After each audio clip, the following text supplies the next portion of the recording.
Hey everyone, it's Tiger with one more line of code. We're going to continue on with episode 4 today, where we want to start working towards database. I don't know if we can completely get into Entity Framework Core and database today, because we need to set up tables and domain modeling, which can get a little bit big.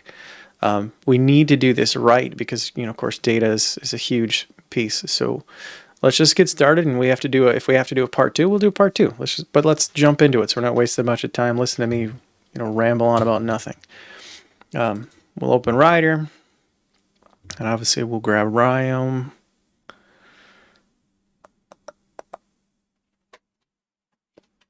There she goes. If you remember last time, we finished up with the handlers. Let's just double check those. We completed these handlers with result objects, and we're just doing a little bit of logging into them. I want to get down the database path because I want to get into authentication and authorization, which means we can start creating handlers that have real work going on in them, and then we can start actually kind of moving things along. Once we have a database, we can start storing data, and it's kind of one of the key pieces we need, but it's got to be done right.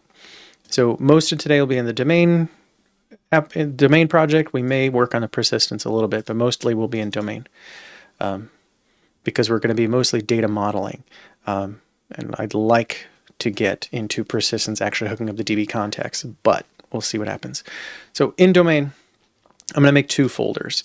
I'm going to make a logging models folder and a Riome models folder. The reason I'm doing this is because I'm going to be creating 2 databases. I want one database for our Riome data, users, navigation, everything that we need, and a separate logging database. We're going to be logging requests, internal, external, infrastructure type logs, and maybe any other random crap that I want to log. Logs grow out of control really quickly, and there's a lot of writes at a really high interval going to that database. So I usually like separating that database completely so that it doesn't interfere with the writes going to my primary database. Also, from a space concern, because I can put the logging database on a completely different drive, I can expand that drive or drop the drive and create a new one. It gives me a little bit more power over the logging database than over, so that I don't need to fiddle with my main primary, super important database. So that's why the 2, that's why they'll be separated. Let's just focus on the Riome one for today, or for right now anyways. And let's just start with users. It's something we'll always need, right? Let's make a user class. We'll make it sealed because that's what we like to do. And let's set up some properties. We'll discuss these shortly. So let me just type a few of them out here. These are all going to be private. First name, last name, email, phone probably. Sometimes you'll see phone number or mobile phone, etc. We're not going to do that. These days, everyone's using mobile phones. We don't need to separate. I'm going to leave password out for right now. Password's actually going to be a byte array, but I want to get to that when I start working on the authentication stuff. So let's just start here. Let's start with this. We're following domain-driven design. I don't know about completely because I don't ever know if I'm following the rules of anything. So if I bend or break some rules and I know it, I'll try to point it out. But otherwise, I'm going to write this the way that I need it to be written for this project to work in the balanced approach that I'm going for here. Not over-engineering, but not under-engineering. I'm trying to find that middle road where we need to be. And with that said, domain-driven design basically says that the domain models themselves are kind of in control of themselves. Nothing else should really be able to fiddle with them directly. And with that being said, that's why these are all private. We should never be changing a field on here from outside of here, because we could potentially add side effects, and I don't want those side effects to have to be controlled outside of the domain model. I always want the domain the model to always be a model that can save back and forth from the database. I never want to get it into some weird state. Like, let's say I have some Let assume we do this, okay? We're not going to. But let's assume we had something like this. And the idea was that every time you change a first name or a last name, anywhere else in code, you need to know that you also have to update the full name. That's a side effect of changing first name. But what I could do instead is I could do something like set first name here.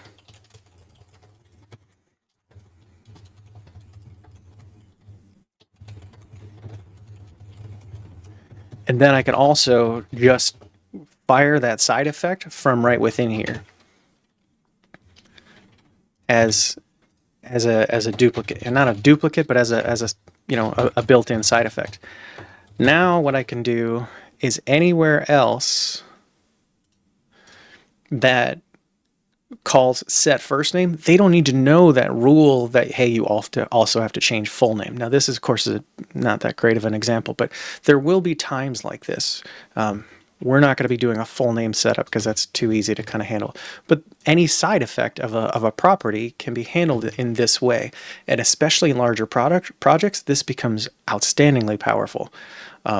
For really small products, it's not a big deal, but I'm aiming at this as a medium product. So the vast majority of our properties will look pretty much just like this, with just a set with no side effects going on. But as you get into very, very large projects, they may have some bigger side effects going on. You may see event handling going on in here, so you can trigger an event that, hey, a name was changed, notify the person that, your email was just changed, that kind of thing. You can use the domain model to fire off side effects. So we're going to stay with this domain-driven design kind of approach. So all of these will need a setter. Not every property will always need one, but at least on this set they will.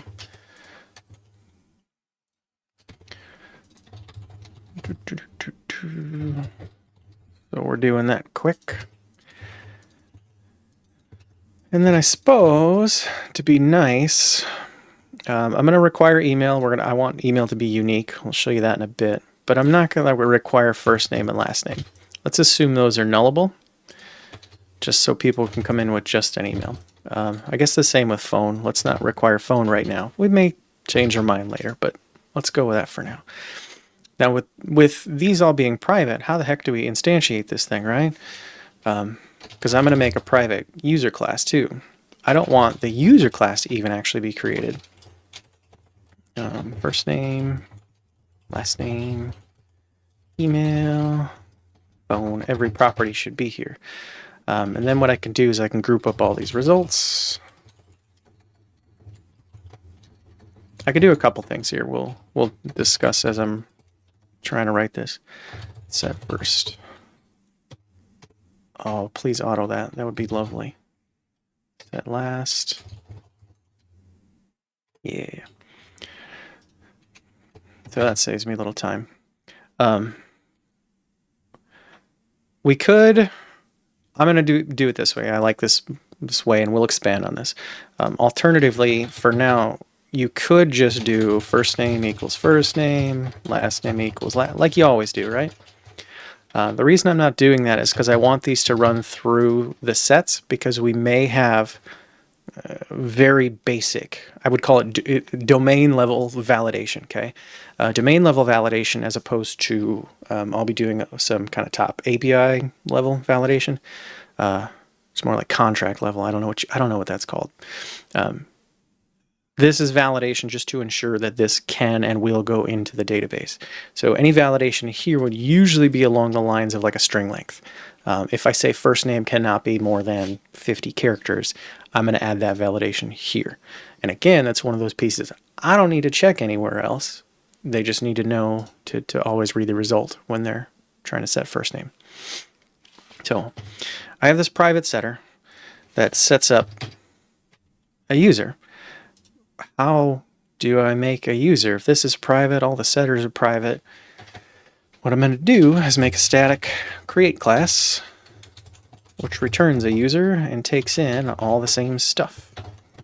And here, I can create a new user, passing everything we need and returning it. And on a catch,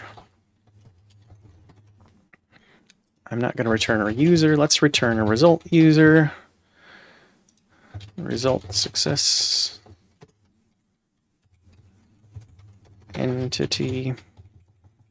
And I don't need that. So that here we can return a result failure user. And we have this generic exception. So I need to respond with errors. So I could do like exception ex message, right? But I can tell already I'm going to be doing this a lot more than once, right? And what's the don't repeat yourself, dry. We got to keep things dry, right? If you're going to like, so before I go down dry route, right? If I'm doing something twice, copy and paste is fine. If I'm doing it 3 times, I'm going to try to find a better way to do it. Unless I just know that I can't come up with anything quickly enough. In this sense, because I'm going to be passing exceptions into a failure, and I always want them really to kind of respond like this, what I'd love to do here is just kind of pass the exception and have it do its magic. So I'm going to make it do that. If we go to our failure, or I guess our result class, you can see here I'm taking an error or an errors. All I really need to do is expand these to take an exception, which in itself is kind of an error, and just do the error here, right? So exception ex message. Now, I don't need to kind of rewrite this a bazillion million times. I can just call failure passing the exception.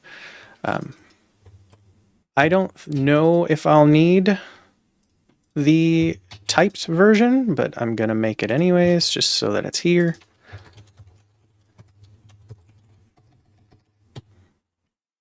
Let's just keep them in line. Ex.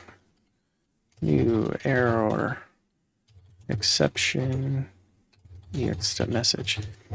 I could even kind of drag this out further, right? Because even this I'm kind of doing twice. Like I could go to the error, and maybe we'll even go down this route. So let's just do this because I do think it's cleaner. So if I take an exception create, now I could do this. Exception and ex.message. Okay. I could do that. I could also just do this exception message, right? Either way, these are going to work out the same. I'm going to keep it this route, with the thought being if I ever add anything into here, it's already here. There's no difference in this set. If I add 50 params or something, I might change my mind there, but I'm just going to go with that. So now what I can do is just do a new error of this. Oh, things are just coming together. It's just beautiful, guys. It's beautiful. Okay, so we're back to user. I can create a user. This is going to return a user to me, assuming success, otherwise fail if there's some exception. Now, why the heck would I get an exception, right? All I'm doing is calling this. There's no way that I'm throwing any exceptions in here. In these, I should never be throwing exceptions, but in this create, I may. And here's why. I need to loop through all these results, right? Sluts. Oof. It's dangerous. Gonna get me banned. It was a mistype. For each result, what I would need to do is check whether it's a success or not, right? If it's not a success, I've got a problem here, and I kind of need to throw an error, right? This is where things get a little interesting, because I need to throw something, and I don't know what to throw yet. So I can throw, just this info, right? I could say result.errors. I could group all these errors up into a singular string. and just respond with that string. That way I have something, and I think that's probably the route I'm going to take here.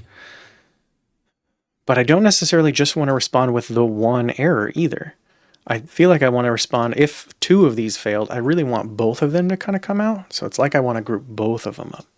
So if I do something like this, if I do like errors, this is a new list of strings, and then if I have any kind of error in here, I would loop through the errors.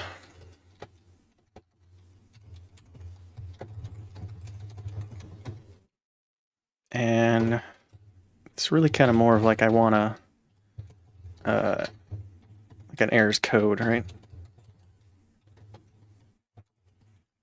Plus the message.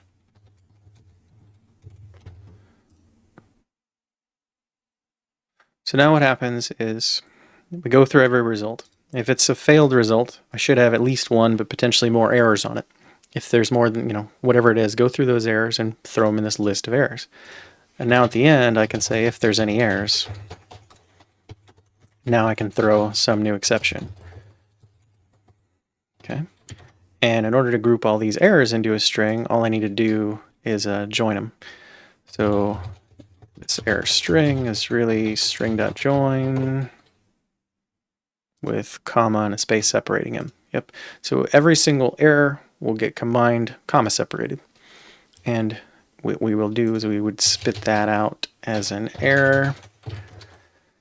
And now here where it gets caught, that this message would get put into the message of our error.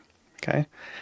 Now here's the thing. I don't want to do this on every single one of these, on every table that I create. This is going to, this is a bunch of copy paste code that I'm going to use over and over and over and over again.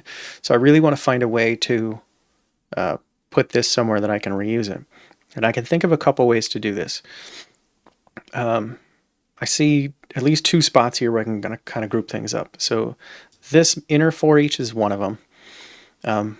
It would be really nice to kind of just have something like a result.getError string instead of this for each every time, because I may want to kind of get a string of all the errors in other places. I can see this coming in handy. So let's make something like this, which is really going to be this code. We'll put it on the result class. It's just a simple function on it. So what we need to do would be string get error message. We can do a couple things. We will always give a string. Now if this is success, we just return string empty. Okay. Alternatively, this should never happen, but if there's no errors, let's also return string empty. But the idea, of course, is that if this is not a success, we should always have at least an error in here, right? And of course, the way that we set it up, we're always going to have something in here, even if it's a none. So let's loop through our errors again. And we can do the same thing where we just, I don't want new line. I really want that comma separation. We can do something like this. The only thing that could potentially happen here is like there's that error none where this is, empty string, empty string. That's a little bit weird. So I want to do a check for that. Let's just check if it is errors message. And it will just continue. I can do the same for code, I guess, but really what I care about is the message. If there's no message in this thing, let's just drop it. Well, let's do both. We're going to do it. Let's do it right the first time. If code and message are null, just skip this one. If either one of them has something, then we'll get something, and of course empty in the other. So this should kind of give us what we want.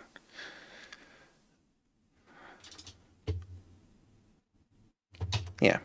This gives me an idea on these errors. We talked about it last time. Let's go implement this get error message quick and then come back and play with these errors. So what we've adjusted here, we can take this for each out because that's of course what we were using, and we can do an errors.add. And did I not call this get error string? Get error message, that's why. So I clean that up shortly, but even this would kind of be nice if I can just get rid of this together. So let's aim for that. Let's do something like that. If I go back to this result class, if I take something like static and I say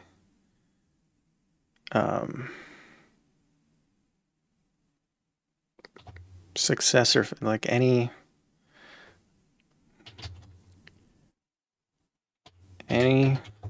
failure or success, and I bring in an IEnumerable of results.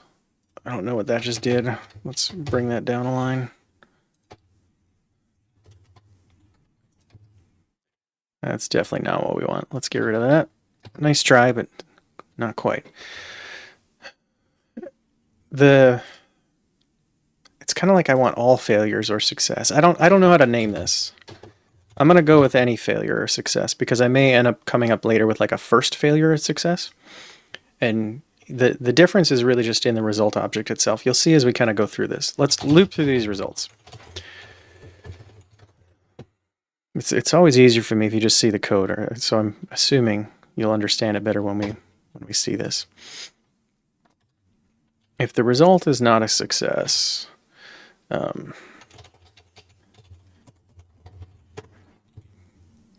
then what we want is to kind of aggregate these errors. Okay. And now down here, if errors any, we return failure with all of those errors. Otherwise, we return success. The idea being every single error that we have throughout all of them, we group them all up into one result object instead of a list of result objects. So it's kind of like combine a list into a single. We're going to use this probably a lot. So I want to make sure this is working the way that I'd like. I can see potential issue here if it has any.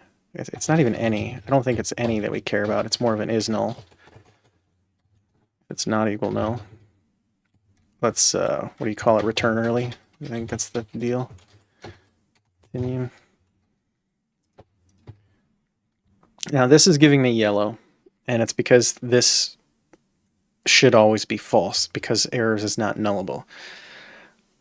Just because this is not marked as nullable does not mean this will never be nullable. In our code, this should never be nullable. The way that we're writing it, it should never be nullable. This is one of those impossible situations that will somehow happen anyways. So I'm going to add this check as a real simple safety check. If for some reason this is null, this would be throwing some exception and it would screw up all kinds of stuff. I would much rather let the software continue on something as dumb as an issue like this. And let's go with that. The only other thing I could do, out of an abundance of caution, if this somehow does get null, and it should never, ever, ever, ever be null. If it somehow does, what would happen is I would still be able to kick this out, and this would come out as a failure. I still want it to come as it would come out as a success because no errors were added. I still want this to come as a failure. So what we'll do is we'll add just a generic kind of error, null error exception. The impossible null errors array has occurred. a customer is going to be confused as all hell what the hell that means. They should never, ever, ever, ever see that anyways. So that's why I can make it in a dumb error message like that. This is more for a dev coming through here, knowing that I know that this should never happen anyways, but I'm still coding for it because I've done this way too long. This will someone will find a way to make this happen. Otherwise, add range, spit out errors. Cool. In contrast, I don't think I'll use this one as much, but if I did like a first failure or success, what I would do here is I can actually just do like return failure right here, passing result.errors. Anything else would give success. The idea being just if any one of these is a failure, come back quick. Could just come back right away with those failures, the first ones you see. If they're all good to go, then give me a success back. I think I like grouping them up a little bit better. So this any failure success. If we go back to the user table, this is one of those scenarios where we could use that. What I can do is I can say like a create result maybe, which is result.any results. And now I can get rid of all of this, and it's really more of a create results is success if it's not a success. So if any of those failed, we don't even need to join these anymore because we know we're already going to join. It's really just create result.get error message. And this is far more usable than the kind of looped for each stuff, and we can use this all over the place now. So we're going to continue with this route. We'll still get an exception thrown. It'll spit out some results here. We of course can't return a result here on a create like this. That's not the way to it's not how things work. But I think we have the startings of our first table. Now here's some other stuff. We're going to be doing some abstraction, and if you've done database before, you probably understand, like, I don't have an ID here yet. I don't have, a lot of times there's create and modified and stuff like that. We're going to add all those. I'm not going to put them here. I'm going to make them in a separate class that everything's going to be using. So I'm going to go to common, make a folder called models, because these are common to all the models. And I'm going to make an abstract table. Abstract because I'm going to be implementing some stuff in here. I can't seal this because everybody's going to be inheriting it, but this is abstract. I don't want this to be able to be created ever. This will have an ID on it. Let's do a create date. I don't know if I like date. I might want to do date time. Do date time.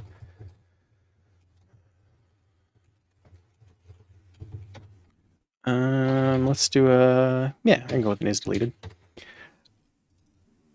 Is deleted versus is active. Everybody has their own little play in it. I'm going to go with an is deleted on this route. Default for Booleans is false. So if I leave this always at default, this means that a default thing that got put into the database would always come in as not deleted, which is the way that I would want it. If you made this is active, just inside here, you would force it to true every time that you're creating one. It's not super difficult one way or the other.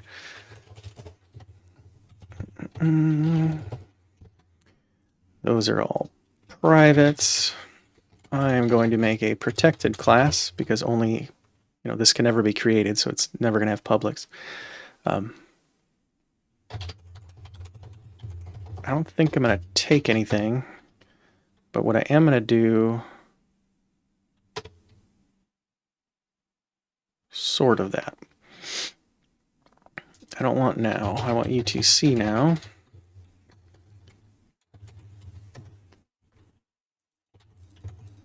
I don't even need that, but I'll leave it just out of a sheer abundance of safety. And the ID is a questionable one. So I'm not going to do GUID.new GUID. Normally I would do this, but now we're in .NET 9 world. where I now have create version 7s. So I'm going to do that. Now, you could potentially, this is one of those decision-making times for you. You could let the database create the ID for you, in which case you wouldn't want to put this ID here. You'd want to just leave it empty or default. You'd set it to something like new GUID, empty, I think, empty. You'd set it as an empty, and then EF Core would pick this up as the empty default, and it would have the database create one and then read it back out. I don't want to do that. The reason I don't want to do that is because if I'm adding nesting related tables to each other, I really like having the ID right away so that I can set that ID on all of the nested tables and push everything into the database at once, do a save all at once. EF Core many years ago really struggled with that. If you had like a cart and cart items and you're trying to create it all at once, you put this cart and you put these cart items on and you hit save, because those cart items had this, they both had zeros for IDs and the cart had zeros for IDs. Sometimes things would goof up and you'd get an exception, and it would maybe add them to the wrong spot, or it would duplicate one of them. It caused problems. I do believe they've got that figured out in the past several years here. I don't think it's actually an issue anymore. I think they've gotten really good at figuring that kind of stuff out. But I don't want to put that work into go make a database, read it back, push that ID back out, for the sub items, and then come back again. I'm assuming the queries on those are going to get outrageous, or it's probably doing 2, 3, 4, triple query kind of chaos stuff. And I'd like to keep that at a minimum. Doing it like this, I should be able to do everything almost, in one query, because I don't need to read the IDs back. I'm creating them. A version 7 ID is slightly different than a normal one. I think the regular IDs are version 4. Light me up in the comments if that's not right, but I mean, whatever, it doesn't matter. A version 7 GUID, which is new to .NET 9. So if you're on .NET 8 or previous and you don't have this version, it's fine, but there's tons of packages you could use this if you want. A version 7 GUID is literally just it's like a GUID with timestamps, so they'll be ordered in the database. Where normally a GUID is random, like super random. Your indexing on your database for your IDs can get a little bit out of control, because you may add a new record which doesn't belong at the bottom. Because that ID was randomized, that may need to get indexed back into the middle of the pack somewhere.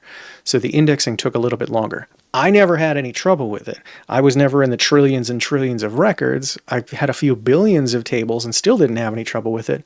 But depending on your situation, I suppose that could have caused problems. The version 7 now is timestamped in a way where they're still completely random, but timestamped somehow. I don't know the magic behind it, but they'll be in order. So the newest ones will always come down to the bottom. So it saves a little bit overhead on indexing time. And for me, literally one line of code change, it's a dummy move to kind of just go ahead and do it. So that's what's going on here. That's a lot of rambling. Abstract table. We're going to use this on basically every table. So now when this gets created, it will now also generate ID, create, update, and is deleted. Cool? Cool. Let's, I want to expand this some more, but maybe I should just kind of keep moving this route. Let's expand. Let's just push this into kind of its next tier. On abstract table, because I'm going to be using this on every single table, I like to go with a concept of dirty versus not. And as long as you start with it from the beginning, it's not a real pain. If you have to add this in after the fact, it really gets annoying. The idea is I want something on the table itself, not stored in the database, but on the table itself, that tells me whether or not this table has been modified. And I want that because when I get into some kind of event handling later, or tracking database changes, if we go down that route, it's really easy to say, is this record dirty? Yes or no? Boom, log, the change from the previous to the new, etc. So I'm going to make a private Boolean. Let's call it is dirty, because why not? I don't want it private. I need it public. I need everybody to see this. I just can't let them change it. That's what I need. I want a private setter. And our setter, which is actually just going to return a void on this one, set dirty. Is dirty equals true. That's it. Super simple set. I don't want this to go to the database, so I am going to mark it with a not mapped. I don't normally put a not mapped here like this, but I think in this case, I think we're going to do this not mapped a little bit different. We're going to deal with this when we get into the configurations. I really want to keep things like these database annotations, I want to try to keep out of the domain model. I really want them part of the persistence model because I want the domain to control the model. I want persistence to control the legality of the model, what's going to go, what's not going to go, how it's going to go, lengths and all that kind of stuff. I really want that controlled a little bit more by the persistence layer. But just know that I don't want this field as part of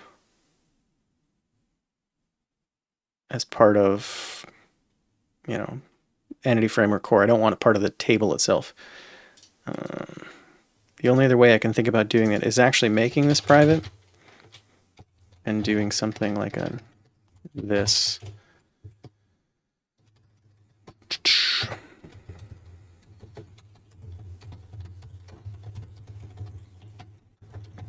And actually, I don't even need that. I think I can just do this. It's dirty. I think I can do that, and I don't think this is actually going to get set. The backing field. I don't think this will go to EF core anymore. It's going to work mostly the same way.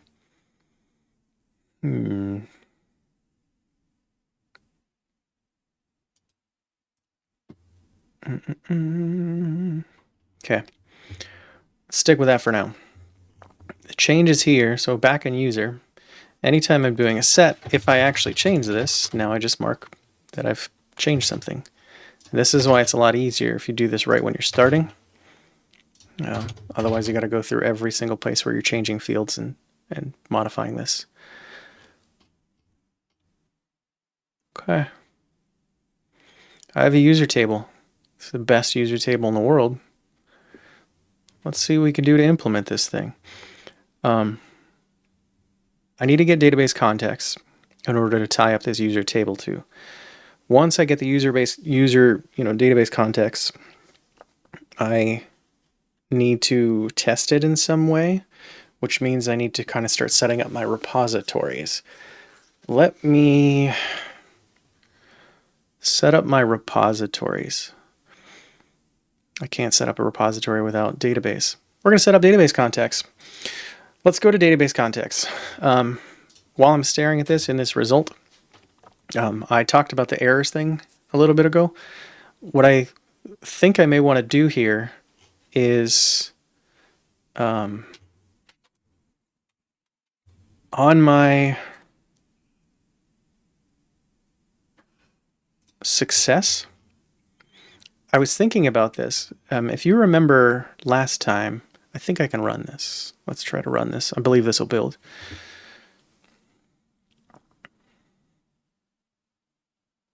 I was thinking about this afterwards, and I was watching the video and all this kind of stuff, and I think I found a smart way that I want to set up the errors just a little bit different. So if I'm doing a health check success, I get this errors array with an empty code in it. And I mentioned it's because, usually they don't like nulls. But what's the problem? I don't think there's a problem with them getting just an empty array of errors. I think I kind of want to go down that route as opposed to an errors array with one empty item in it. On fail, of course, it makes sense. Like fail, I can always leave alone. It's always going to have some kind of code. But if I can modify the success to always give me an empty array instead of the error code now, I want to do that. So I'm just going to do that really quickly. For some reason, off the top of my head, I couldn't figure that, as I was recording and stuff, how your brain does funny things. I just didn't see it.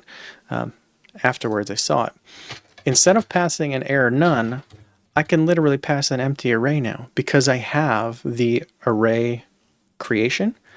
So what's going to happen is it's going to hit this one now with an empty array. It's going to empty array to list, and it's going to empty array. So these error nones just become empty arrays. This, like I told you before, this is the equivalent of this, right? It's just square bracketing.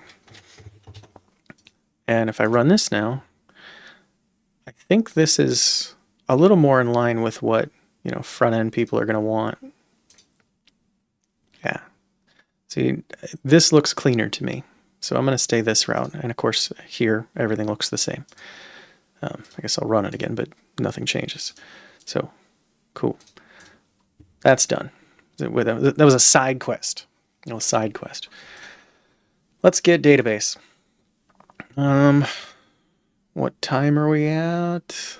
I don't know if I got enough time to do this. This is either going to be a long one or I'm going to break this up into parts right now. After watching the whole thing, that did get quite a bit long, so I'm going to split these up into a couple different options, or like a part 1, part 2 kind of thing. It just be episode 4 and episode 5. So I guess stay tuned. The next episode is already coming.